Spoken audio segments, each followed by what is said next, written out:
music. He's like love, love, love, and music. La la la, love, love,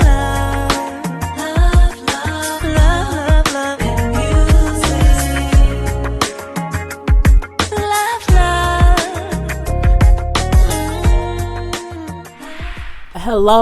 Hello, everyone. Thank you for tuning in. What's on my wrist? Oh, that was the light. Lord Jesus. I am Jaylee. This is Jaylee's Corner. This is my review for Teen Mom 2, Season 8, Episode 22. I'm tired, y'all. I've been yawning. So when I yawn, my eyes get watery. So I'm like, I don't want to look like I'm on here crying. Like, what's wrong with you? Nothing, mama, just tired. Tonight's lipstick color is Baja 5 by Kat Von D. You know, you can get it from Sephora or from wherever. Sephora, Target. I don't know if they got Target. I get mine from Sephora, so it is what it is. This, you know,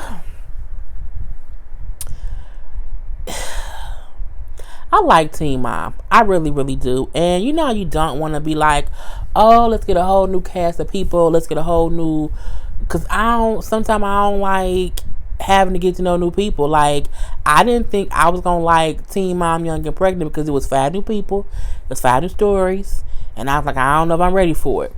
I think it's just Chelsea's story that is so boring, and not boring in a bad way, not at all. I think of all of Teen Mom and Teen Mom 2. Teen Mom OG and Teen Mom 2. I think Macy and her husband and her kids and Chelsea and her husband and her kids has the most regular home life because it's, you know, husband and wife, kids. You know what I'm saying? And the only issues is the baby daddy of the original baby is full of shit in one way or another. You know, with Macy and Chelsea, both of their baby daddies have drug issues, you know, run-ins with the law issues, and that's where anything besides their home life comes into play. So, you know, Cole and Chelsea, I feel like, I don't want to say they don't need to be on the show, but they don't need to be on the show. But I don't want nobody new either. You know what I'm saying? It's just the weirdest thing. You know, Chelsea and Cole are trying for a new baby. I don't think this is surprising because we know that currently she's pregnant with a little girl. So for me, I'm looking like, well, okay, that takes everything off the table. And that's the weird part too. Sometimes the things we're watching, we've already seen it happen. So like, for me, it's not surprising for them to say, we're trying for a baby because she's pregnant. You know what I'm saying? So I'm like, okay, whatever.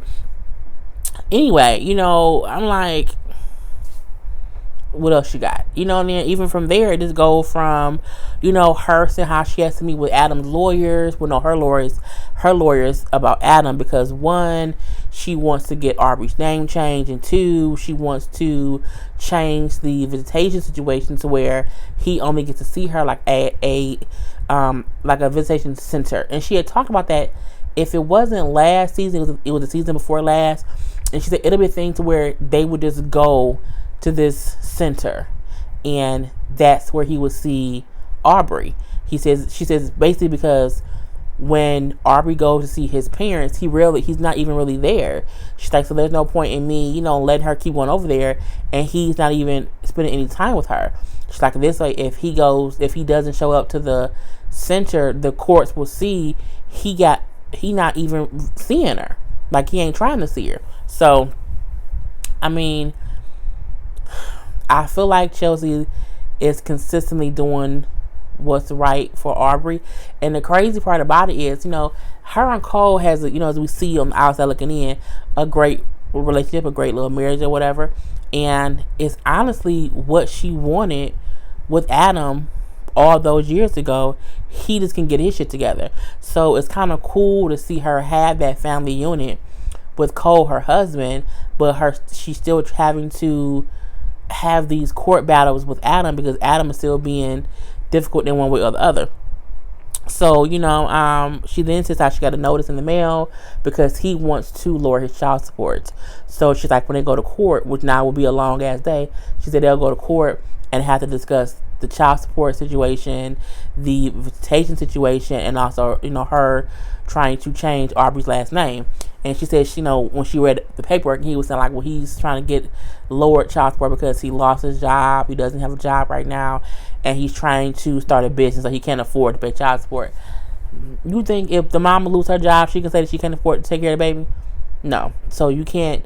That can't be an excuse. At the end of the day, a parent has to be a parent, and it's not fair if the parent who is in the home with the child has to foot all the bills because the other parent just feels like, well, if I don't have it, I just don't have it.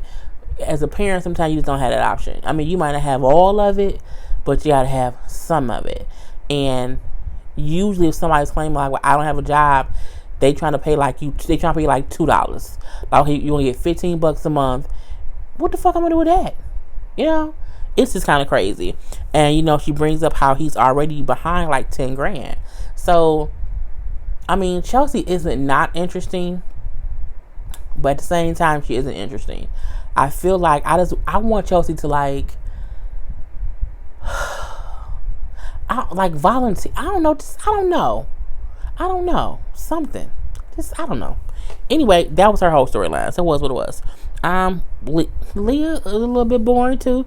The only reason Leah is not fully boring is because one, she has 3 kids. She has like 2 different dudes who are actively in her kids' life. Well, Jeremy is always gone. And her one daughter who has the muscular dystrophy, and kind of seeing them along that journey. So it's not completely boring, but sometimes it can be a little boring, but still entertaining.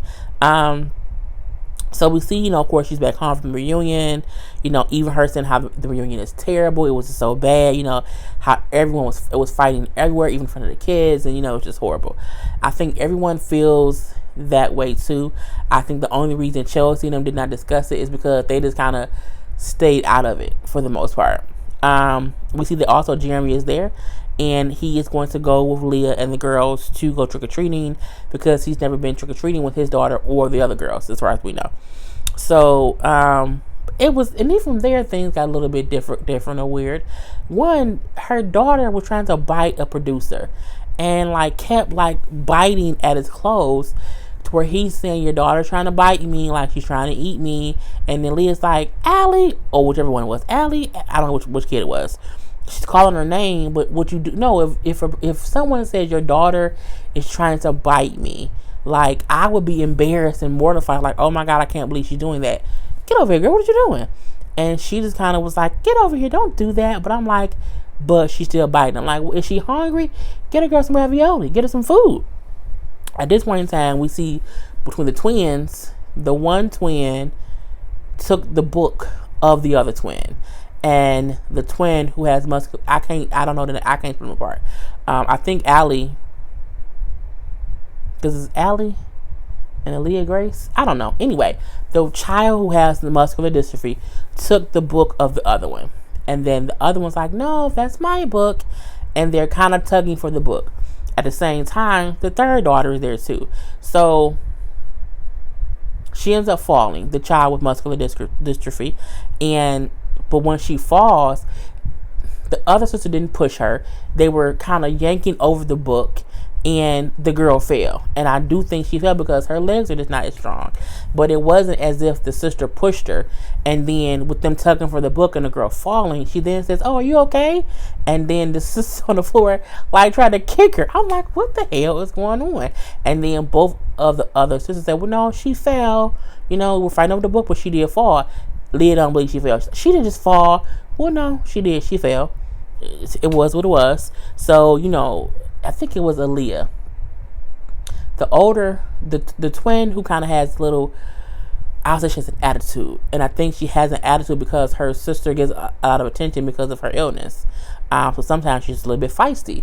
So, she's kind of putting time out. You can't do this, you can't do that. You got to fix your attitude, or I'm going to call your father.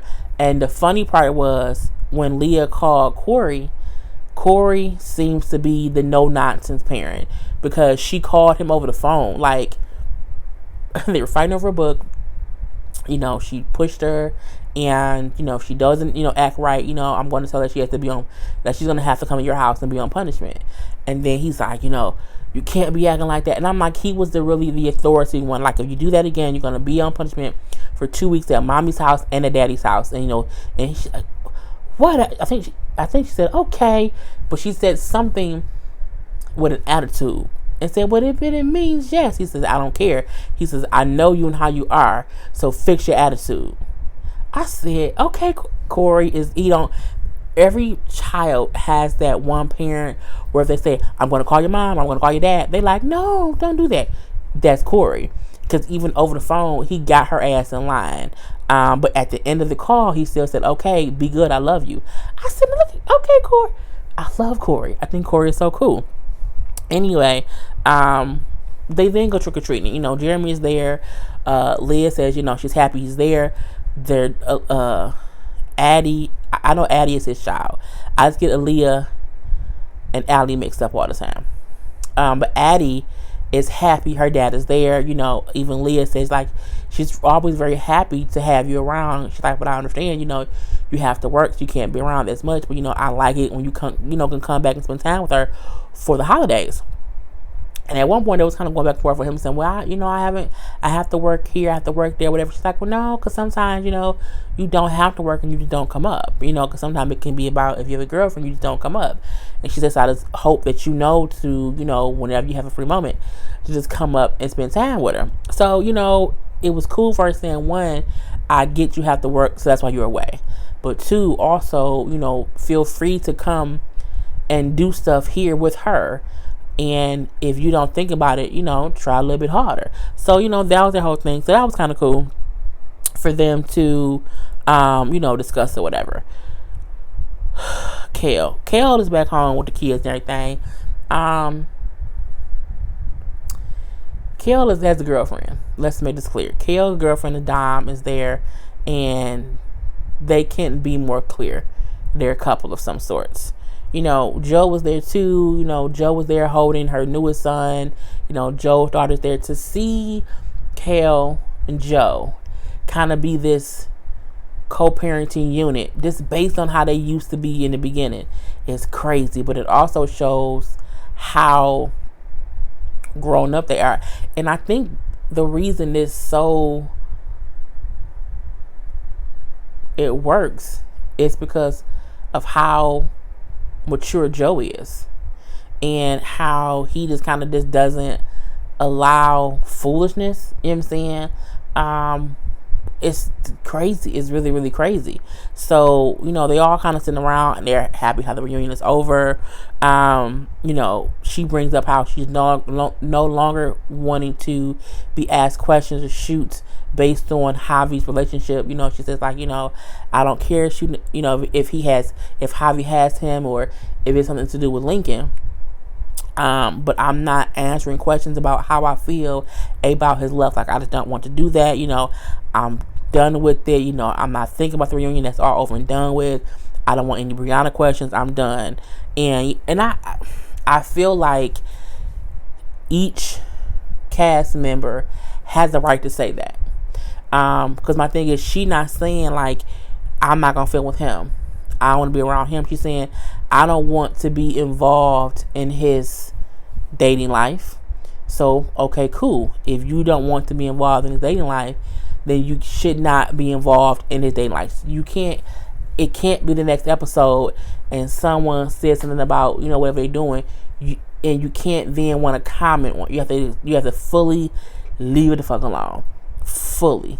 And move on with whatever you got going on. Let him do whatever he gonna do, and just stop the bullshit. So, she said it, so I don't think it was diva-ish. I don't think she was being Pharaoh-like. I think that is a okay thing to say after all the bullshit that happened at the reunion. I think she's like, there's enough other stuff to film without asking me consistently about him and Brianna. And I feel like if he ain't dating Brianna, she wouldn't have that same question. She wouldn't feel that same way. She might want to talk about whatever he's doing, but we'll have to see. We see that, there was a hurricane that hit Jersey, so Joe and people there trying to have like some kind of fundraiser. So Joe's gonna go. Kale's girlfriend Dom is there, whatever, and they're kind of all at Kale's house, kind of help planning the little fundraiser, whatever. And I'm like, Kale's gay. Okay, it is what it is. But it's weird because they trying to not. They keep saying that's Kale's friend. No, it's not her friend. And they kept trying to insinuate it, but not insinuate it, and show it, but not show it. I ain't stupid, and I can read between the lines. So it was what it was. You know, we see they're going to the event and everything, and the girl Don is going. Also, her other friend is going, and then they make a joke. Say, yeah, we're like 2.5 lesbians. Because Don and the other girl was the lesbians, and then Kale is the half lesbian because she's a girlfriend to Don. So it was what it was. Even at the little event, you know what I'm saying? V looked great, Joe looked great, they all looked great, they all had fun, danced around, raised some money for hurricane relief. But they kept showing Kale and Don, like, kept looking at each other, like, smiling. Couple shit. Just couple stuff. I'm looking like, you know, look, they're a couple. Let's stop dragging it out. You know, then on the way home, they're in a car, and I think one of them called each other babe, and I'm like, y'all a couple. They keep smiling. It was stupid, rubbing on each other's arm or whatever, and then as they're driving, Kale holds up like a message to show Dom who's driving, and I'm like, first of all, you not supposed to be texting driving. I mean, you can't show the driver and say, read this text. You could just read it out loud, because you then read it out loud. You know, someone sent her a text saying, is Don your girlfriend? You just didn't want to tell me. I do wonder who asked that question. I wonder if it was V, Joe, the other friend, a producer. You know what I'm saying? Like, who asked the question? And she's like, who asked her? But she got like, I don't know how to answer it. Like, how should I answer it? Well, I don't know. How do you want to answer it? I don't know. You know, are we? I'm looking like, yes. Y'all scissoring. Okay, we not dumb. Okay, y'all together. Y'all doing things. Okay. And we know lesbians move fastly. You know what I'm saying? She's moved into the house. She's there a lot. She's intertwined with the children. You know, Joe was used to her as well. So, you know, it is what it is. And it's like, it's not even that big of a deal. So, like, why are y'all tiptoeing around it? Anyway, yeah. Brianna, her mama, her sister, her 2 kids still live in that small ass apartment. Let's make that clear. That apartment little as hell for 5 people, and they need to move. It's 3 people. Look, if y'all can't afford a bigger place, because all 3 of y'all have to be working, y'all, because it can't just be the mama working. Like, there's money coming in. That apartment is so small. Like, it looks smaller than my apartment. Just in the living quarters, it's just small. I'm just like, I can't do it. Anyway, she's at the little spot thing, talking to her friend, saying how the reunion was so much drama, and, you know, she just wants to forget all the drama because there's nothing that she can do about it. You can stop dating Javi, and just let's let that be that. At that point in time, she then says, Javi's coming in for the weekend. I don't really care. Honestly, I don't. You know what I'm saying? She's saying how he's such a good guy. He's not a bad guy. I'm used to but she's used to bad boys. No, she wants a guy who was going to treat her like a piece of shit, who's going to get her pregnant, ignore her, and then make her a single mom. That's what she wants. Because if Javi's such a great guy, and you know he's a great guy, like, it wouldn't be a thing of, well, he's great, you know, but he's so nice. He's so nice. It means you need someone to dog you a little bit in order for you to feel complete. Because, I mean, I don't care. I don't care about Brianna's story. Simply because I don't believe on some level her and Javi aren't dating for cameras. You know what I'm saying? I don't. Because what else would be her storyline if Javi wasn't dating her?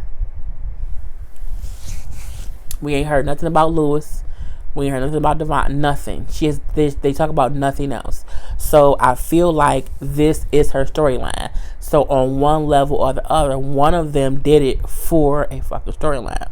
And I'm like, whatever. You know, we do see Javi coming to town. They hanging out at a park. And it's like, you know, I can't wait for me and Javi spent some time with the girls. I'm a firm believer in not bringing dudes around your kids or females, however you want to do it, around your kids in the beginning, because when you bring people around your kids too soon and then you and the guy don't work out, because as we all know, him and her did not work out, your child has to then also mourn the loss of that relationship because you introduced them to it. And to see Nova, who's like, I want Javi to come jump with me in the bouncy house thing or whatever, and they go in, they jumping around, and she's happy, she's like, do a flip with me, Javi, because she's getting attached to him because her mama is bringing him around like that. And I'm like, that's why sometimes in the beginning you don't want to bring them around because you just don't know what's going to happen. So it's sad because it's like he ain't around anymore, and so hopefully Nova doesn't feel another guy is gone, because her dad is gone. Oh, excuse me, I'm so sorry, y'all. Her dad is gone. Her mama, Lewis, who was around for a minute, ain't did. You know what I'm saying? No one's around. Ain't no men in their life. Let's make that clear. But whatever. Then they go into the house. They go because they finna go out, and she like, what can I do to help you? You like, so that you can kind of get dressed quick, so we can like go out. Like, what do you need help with? She then says, you can help me get the girls changed for bed. When she said that, I said, I hate you for this simple reason. You do not allow a man to change your girls' clothes, to change their diapers. You don't know him like that. And I don't think Javi's a person like that at all. But I feel like there are just certain lines you don't cross. And the new man should not be changing your kids' clothes for the bed or changing. I do not know. No, ma'am. No, sir. No, thank you. Do that yourself, mama. Do that yourself. Like, he ain't their daddy.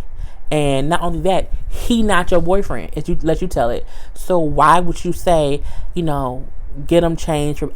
I'm a firm believer in protecting your children, and I don't care that we know Javi from the season after season and how we think we assume from the show that he's a great guy as far as being a great father to Isaac and being a great dad to Lincoln.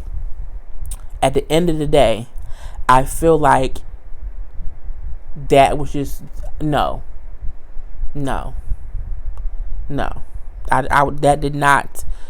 did not sit well with me at all, especially when she said Nova and Stella, and Nova is the older one.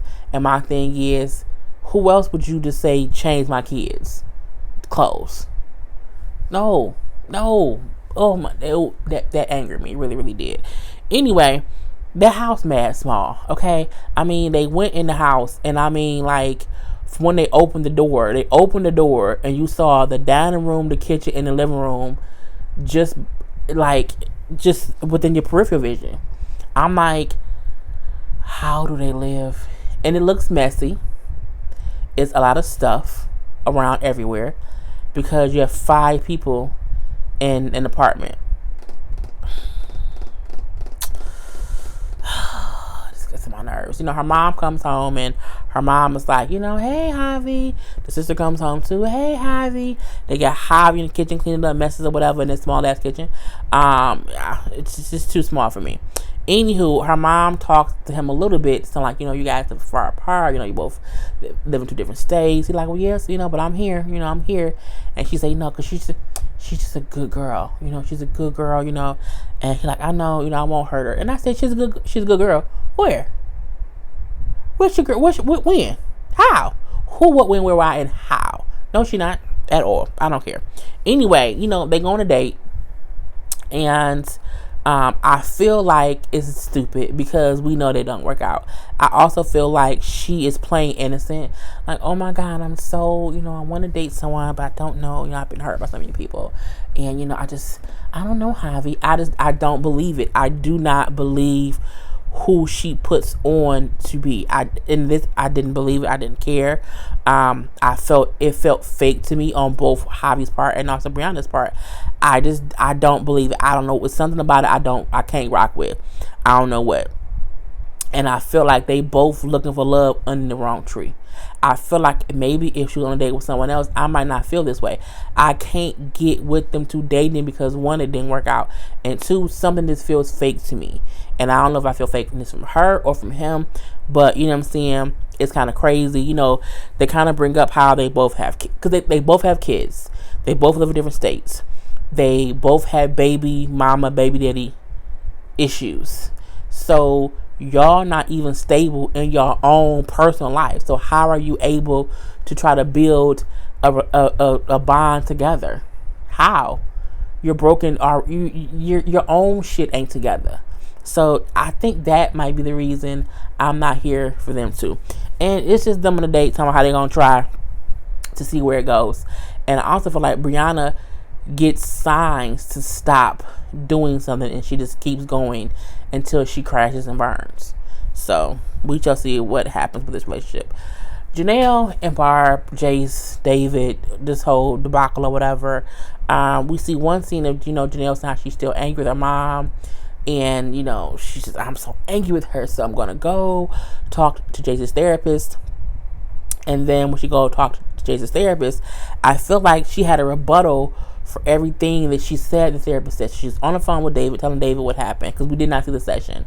And she's like, I went to see Jace's therapist to see, what can I do to make things better or whatnot. The therapist said that, me and Jace need to have a stronger bond. She then said, I tried, but I told my mom, but sent. Therapist said, you need to have one-on-one therapy with Jace. What if I do that? My mom's going to be jealous. She then said, the therapist said that, David needs to later on also have one-on-one therapy with Jace. My mom's not going to like that. And I'm like, you not even really listening to what the therapist is saying. Your son, and she then said, we need to work up to Jace being comfortable around you. We need you to not talk about your mom in front of Jace. Like, don't ask him to come live with y'all. You know what I'm saying? She's like, we only slip up every once in a while and talk about my mom in front. You slip up all the time and talk about Barb in front of him. I think Barb has done the same thing too, but I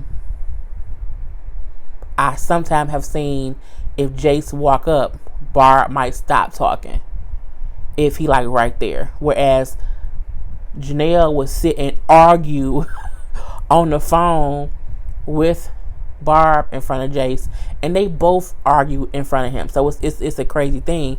But I mean, the things that the therapist was saying to her was just saying, your son isn't comfortable around you, and these are the things that you need to do to get him more comfortable. And she didn't even get that. When she said, well, I try to have a bond with him, but my mom always interrupts. But I'm like, you have visitation with him, so when you're with him during the visitations, your mom isn't even there. That's your time to bond with him. But no, you too busy trying to be up David's ass and trying to have him bond with David's kids and David, that you forgetting he ain't even bonded with you. That part. So it was just stupid. It was stupid because she didn't get nothing. I mean, she was saying well, I heard what the therapist said, and but she just had a rebuttal to everything the therapist.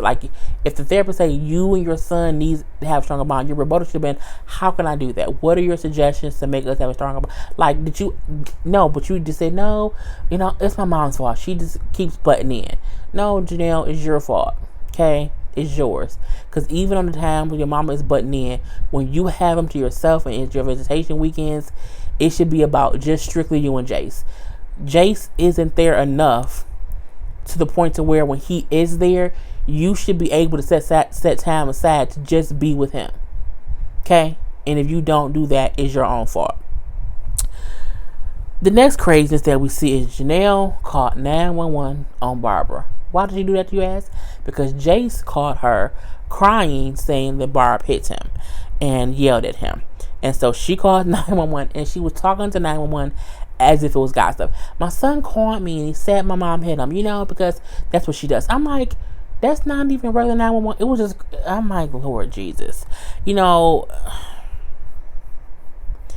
She then says, after the fact, Jace then said my mom didn't hit him. And, she then said, well, no, he's only mad. No, my mom was only mad and would say crazy stuff to Jace because she's upset that Jace wants to come live with me. The doctor just told you stop saying that. She just told you stop saying that. I don't think Jace wants to come live with Jenelle. I think Jace says he wants to live with Jenelle when Jenelle asks him that because he just wants her to stop asking him. I think that's the thing. She then says how, I'm going to take her back to court. I think it's just time for me to take her back to court. And David dumps himself, you know what, you're right. That's what you should do. He don't have custody of his own couple kids. So his opinion is null and void. Like, he doesn't even matter at this point in time. He's like, boy, bye. Shut the hell up. So she was then like, Jace called me, said, she hit him and was yelling. My mom thought she hung up the phone on me, but she didn't. And when she didn't hang up the phone, she was saying all this crazy stuff. And I said, look, it ain't no way on God's green earth that Barb accidentally did not hang up the phone. And Jenelle did not record what was being said. And if she had it, she would have played it on camera. She's lying. Okay? Jenelle is a bad liar. When Jenelle lies, you can see her making up what she's saying as she goes. And she does it to make things seem more realistic. And it just seems more fake. I'm like, girl, lies. Okay, all lies. I don't believe it. Again, if Barb had done that and if Barb had been dumb enough to not hang that phone up, Jenelle would have absolutely recorded the conversation because that's what they do. She had other stuff recorded when she would try to record her doing A, B, C, D, E, F, and G. So you wasn't on that phone with your mama and then they didn't hear all. No, she would record it. So girl, don't you liar. We then see, them talking to Barb. Barb, the producers, of course. Barb is saying, Jace was having a tantrum. He was having a little angry fit. He was having some little anger issues. And he was throwing stuff at me. He punched a hole in the wall. He then locked himself in his room. And he called his mama. And he was lying, saying I hit him. She said, but in reality, he was just having a fit. And we've known him to have these fits over time or whatever. She says, the police came because Jenelle called the cops. And, when they got here, Jace admitted that I never hit him. She said he was just being angry. And I said, of course, when Jace is angry, Jace is aware his mama don't like his grandma. So he know if I'm pissed off at May, as he called her, I can call my mom and then she might, save me. Because right now I'm so angry. And kids will lie and say stuff like that. Oh, yeah, so-and-so hit me. And it don't be true. And so I think before Jenelle called the cops, she should have just waited, talked to Barb, and to say, what happened? What's going on? Have a civilized conversation. Barb even said, me and Jenelle need to work together to prevent things like this from happening because he gonna play both sides if he's upset. And as we see, that's what he did. And Jenelle, you didn't call the police for no damn reason.